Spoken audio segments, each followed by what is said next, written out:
All right, so let's start with 9.3. So write the ratios for sine m, cosine m, and tangent m. Give the exact value and a 4-decimal approximation. Okay? So they want us to, the exact value, what this means, exact value, is with the radicals. And then the 4-decimal approximation is with the decimals. So radicals, decimals. Okay? And it'll tell you here, type an exact answer in simplified form, which is the radical, and then you got to type it as either an integer or a fraction. So you cannot use like 2 over 23. You can't do this as a fraction and then put whatever 0 point blah blah blah and then radical 102. It'll mark it wrong. All right, so the most important thing to recognize is we need to look at our perspective angle. In this situation, our perspective angle is the m, because that's the one we care about. We're finding the sine of m, cosine of m, and tangent of m. So the first thing we're going to do is we're going to go to m, and we're going to write the opposite, hypotenuse, and adjacent. So this is the opposite, this is the hypotenuse, and this has to be the adjacent. So now, the sine of m has to be opposite to, to square root 102 divided by hypotenuse, 23, right? Now your cosine of m has to be, cosine is adjacent, so 11 over hypotenuse, 23. And your tangent of m is opposite, so 2 square root 102 over adjacent, which is 11. So when you guys do your work on the calculator to find your decimal approximation, you have to find out this value first. Then when you find out that value, you're going to multiply by 2, then divide by 23. So let me see if I can, is there a calculator? Okay. So I think it was square root 102. So you're going to do 102 square root times 2, right? I think it was times 2 divided by 23. So if you round to the 4 digits, you'll have 8782, 0.8782. 0.8782. And you're just going to do that for every one of them, all right? So not that bad, just get more familiar with your calculator. All right, so this one, use a calculator to find the value of the trigonometric function to 4 decimal places. All right, so all you're going to do here is you're going to literally type 43, then you're going to type tangent. So let's see what that looks like. So 43, then you need to type tangent. So it should be 0.9325. 0.9325. And there you go, 0.9325. Okay? So now let's look at this one. Find the value of x. Okay, so now we want to find the missing side. So what we have to do is, once again, what is the first step we've always been doing? Find our perspective angle, which angle we're looking through. So the only other angle, remember, we can never, our perspective angle can never be 90. Because if this is our perspective angle, this is my opposite, but this is also the hypotenuse. So it's kind of like we're at a stalemate. It's a paradox. I can't win. I don't know which one, I don't know, do I classify this as my opposite or my hypotenuse? Also, this side and this side are both the sides connected to my perspective angle. If we were to say 90 is the perspective angle. Well, which one's my adjacent? I don't know which one's my adjacent. Is it this one? Is it this one? We don't know. So that's why you never look at 90 in that way, okay? So the only possible perspective angle would be 28. So now let's just write down, I always do the opposite first, so opposite, then the hypotenuse, then the adjacent. So now we have to figure out, okay, which two of these 3 can I use with a trig function? So what values do I have? I have absolutely nothing for the adjacent. I have no values at all. So that means I can't use adjacent. So that means I cannot use tangent, because tangent is what? Opposite over adjacent. So I can't use that. What about cosine? No, right? Cosine is adjacent over hypotenuse. Once again, if I don't have an adjacent, if I don't have this, then how can I put it onto these values? I can't. So what's the only trig function that has both the opposite and the hypotenuse? Because those are the only values I have, x and 23. So I'm going to do sine of 28 equals opposite over hypotenuse, so 23. So now I need to 23 cancels out, multiply 23. So my x is going to be 23 sine of 28.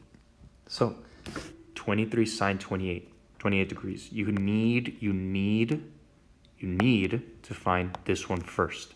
Then you multiply by 23. So sine 28 times 23. So 28 sine times 23. So 10.7, 10.8. I don't know how they want you to round it. To the nearest tenth. There you go. So 10.8. Good. Once again, same thing. Perspective angle, 69. Now, this is the opposite. This is the hypotenuse. And this is my adjacent. Well, which trig function uses the opposite and the adjacent? That's tangent, right? So we're going to do tangent of 69 degrees equals opposite over adjacent times 13 times 13. So my x is equal to 13 tangent of 69 degrees. Remember, we need to find tangent 69 first. 69 tangent times, I think it was 13, right? And now round it to the nearest tenth. That'll be 33.9. 33.9 right here. Perfect. Okay. What about this one? A road inclined at an angle of 3 degrees after driving. Find the driver's increase in altitude. Okay, so they want me to find the A. So once again, my perspective angle is the 3. And now A is my opposite. This is my hypotenuse. And this is my adjacent. So now they want me to do, the only trig function I can use here is opposite and hypotenuse. So that's going to be sine. So sine of 3 degrees equals opposite over hypotenuse. 5416. 5416. Okay. So now sine 3 times 5416. 5416 times 5416. So 283.4. No, 283. Yeah, 0.4. So they want it. Oh, to the nearest foot. Okay, yeah. So it's 283. Good. Okay. Okay, so this one is a little more tricky because you're going to probably have to draw it. So a skateboarding ramp is 19 inches high. So, okay, so it rises at an angle of 20 degrees. The ramp is 19 inches high. How long is the base of the ramp? The base should be this one, right? So let's see, this one's tricky. So let's see if I got it right. Maybe I drew it wrong. Let's see. A skating ramp is 19 inches high. I'm not sure if it should be this one. I'm gonna try this one for now. Let's see. So perspective angle 20, this will be my opposite, my adjacent, and my hypotenuse. So tangent of 20 degrees equals opposite over adjacent. So this is one of the tricky ones where you're going to have to multiply by x. Now you have to divide by tangent of 20. So my x equals 19 over tangent of 20. Remember, this is one of the ones that you have to find the tangent first. Then you press clear and you do 19 divided by whatever this answer is. So let's see, what is my tangent of 20? 20. Tangent. I'm going to round to 3 decimal places, so 0.364. 0.364. So 19 divided by 0.364. 52 point, oh, they said to round it to the nearest inch, so 52. So my x is 52. And yep, that's the answer. Okay. Yeah, so this one's tricky because they worded, so the way I see it is that the skating ramp is 19 high. So they're not really asking you what's the length of the they're not really asking you what's the length of the actual ramp. They're just asking you how high it is. Well, it's this high. This is the vertical displacement. This is how high it is. Okay? So that one's a little tricky. So let's move on. This is the most important thing. I want you guys to understand that when you have an x on the denominator, I need you guys to understand that you cannot just multiply by 19 and call it a day. Multiply by 19, you're going to get it wrong. You have to take the x out, then you got to divide by tangent of 20. So then these two guys cancel out. Now you're going to have 19, the one that was here, divided by tangent 20. Okay? So, okay. So this is an example of, check it out, use a calculator to approximate acute angle A. Remember what we talked about in class? If I want to find angles, I have to use arcs, right? Arcs. Why do I put in parentheses? Because these arcs are really using the inverse trig functions. So you're going to use arc cosine, arc sine, arc cosine, and arc tangent. So let's see what we have here. Okay, so sine of A, so that means this sine is going to be able to get taken out by using arc sine. So this cancels out, and now we need to apply arc sine to 0.7, and let's see what our A is going to be. So arc sine 0.7. So you're going to put 0.7, then you need to press, you see how we don't have any arc sine or arc tangent, arc cosine here? We need to do second. You see, look to the left. You see how it's not clicked and now it's clicked.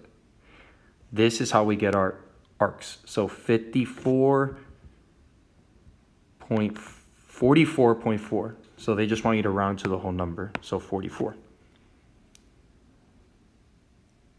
Okay, cool. Next. Once again, look, we don't have an angle. We still have the perspective angle. We just don't know what it is. So let's write it down. This is the opposite of the perspective angle. This is the hypotenuse.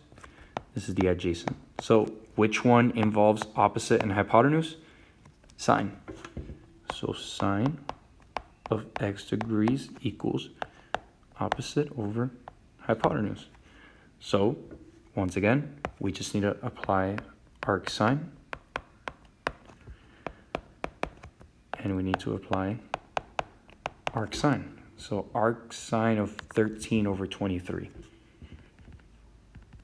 13 divided by 23, and then arc sine. So if we round to the whole number, it should be 34.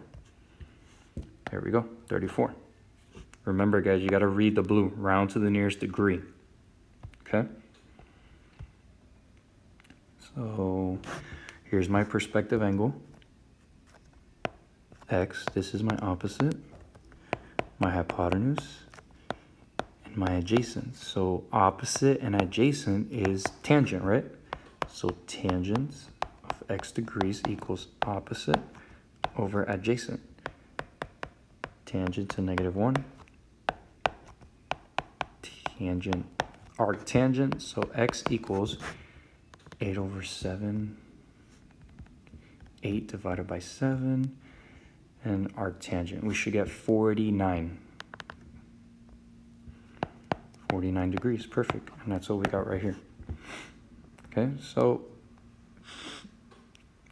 this is a little bit confusing. So when you guys go to pre-cal, you're gonna learn that there's reciprocal ratios. So you guys know how sine is opposite over adjacent, cosine is adjacent over hypotenuse. Wait, sine is opposite over hypotenuse, cosine is adjacent over hypotenuse, and tangent is opposite over adjacent. Well, cosecant is the reciprocal of sine. That's why cosecant is 1 over sine. Secant is the reciprocal of cosine, and cotangent is the reciprocal of tangent. So all we're going to do here, we want to find the, once again, what's my perspective angle? Angle A. So let's look at A. So this is opposite, hypotenuse, and adjacent. Nothing's changed so far. So what we want to do is, if we know we're looking for the cosecant, what is the cosecant the reciprocal of? It's the reciprocal of sine. So let's just find sine. So what is the sine of angle A? So the sine of A is equal to opposite 30 over hypotenuse. Well, that can actually be simplified, right? 30 and 34, I believe the greatest common factor is 2. So let's divide by 2, divide by 2. So this is 15 over 17. Now, if we know that sine of A is 15 over 7, wouldn't the cosecant just be the reciprocal? So what's the reciprocal of 15 over 7? 17 over 15. So that should be my answer, 17 over 15. Good. Okay, so that's it.